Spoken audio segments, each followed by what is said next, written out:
October 7th 2025 Nalgonda జిల్లా దేవరకొండ దగ్గర Vaddipatla village పలుగు తండాలో ఈ భారీ భవనాన్ని ఆ ఊరు వాళ్ళంతా కలిసి ఇట్లా తగలబెట్టారు. కారణం ఏంటో తెలుసా? ఇది రమావత్ బాలాజీ నాయక్ అనే ఈ 26 ఏళ్ల వ్యక్తికి చెందిన ఇల్లు. అప్పటికి అతను ఈ ఇంటికి గృహప్రవేశం చేసి జస్ట్ 7 నెలలు మాత్రమే అయింది. మంగ్లీ సిస్టర్స్ రమావత్ మధు ఇంటికి వెళ్ళి వాళ్ళ ఇంటి ముందు దిగిన ఈ ఫోటో తెలుసు కదా, ఈ ఫోటోకి ఆ ఇంటికి ఇప్పుడు జనం తగలబెట్టిన ఈ ఇంటికి లింక్ ఉంది. అదేంటో మీకు తర్వాత చెప్తాను. ముందైతే ఈ ఎలివేషన్ వీడియో ఒకసారి చూడండి. అలాంటోడు మళ్ళీ తిరిగి వస్తున్నాడు అంటే ఇందులో ఉన్న వ్యక్తే రమావత్ బాలాజీ నాయక్.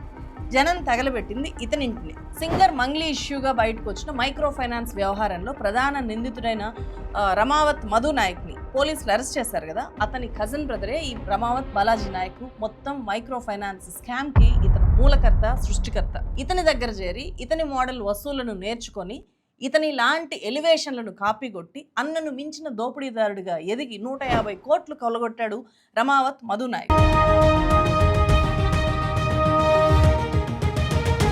ఈ కజిన్స్ ఇద్దరిది కూడా సేమ్ విలేజ్ దేవరకొండ దగ్గర వద్దిపట్ల గ్రామ పంచాయతీలో ఉండే పలుగు తండ. ఇద్దరికి ఇంకా పెళ్లి కూడా కాలేదు.